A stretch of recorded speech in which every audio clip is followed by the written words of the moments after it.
اعوذ باللہ من الشیطان الرجیم میں اللہ کی پناہ مانگتا ہوں مردود شیطان سے۔ بسم اللہ الرحمن الرحیم شروع اللہ کے نام سے جو بڑا مہربان نہایت رحم والا ہے۔ ثم انزل علیکم من بعد الغم امنة نعاسا یغشا طائفة منكم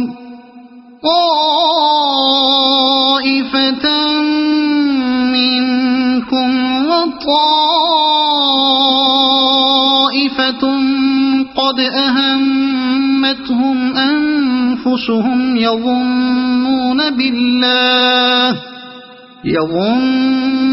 بالله غير الحق ظن الجاهلية يقولون هل لنا من الأمر من شيء قل إن الأمر كله لله يخفون في أنفسهم ما لا يبدون لك يقولون لو كان لنا من الأمر شيء ما قتلنا هاهنا قل لو كنتم في بيوتكم لبرز الذين كتب عليهم القتل إلى مضاجعهم وليبتلي الله ما في صدوركم وليمحص ما في قلوبكم والله عليم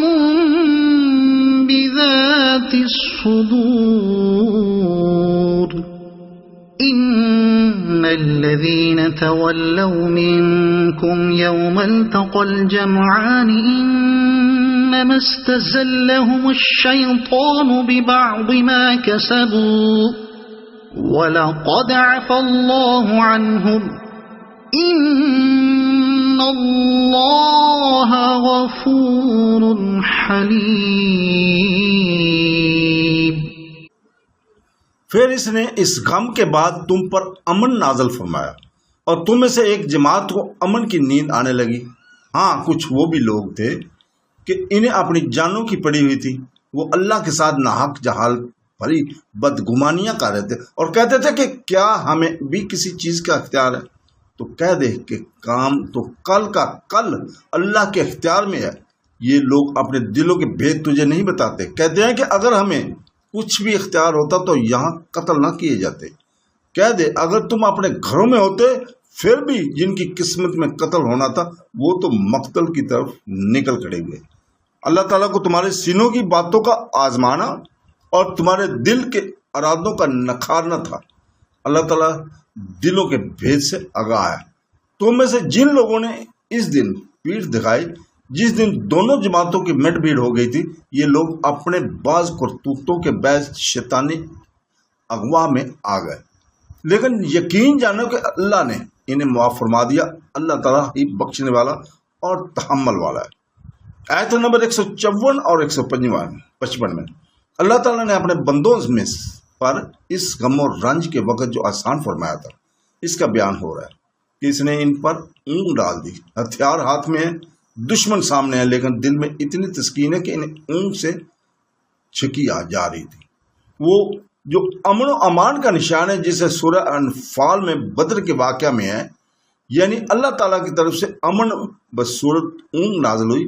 حضرت عبداللہ بن مسعود رضی اللہ تعالیٰ فرماتے ہیں کہ لڑائی کے وقت ان کی اونگ اللہ سبحانہ تعالیٰ کی طرف سے ہے اور نماز میں اونگ کا آنا شیطانی حکمت ہے۔ حضرت ابو طلحہ رضی اللہ تعالیٰ کے بیان ہے کہ احد والے دن مجھے اس زور کی اونگ آنے لگی کہ بار بار تلوار میرے ہاتھ سے چھوٹ گئی۔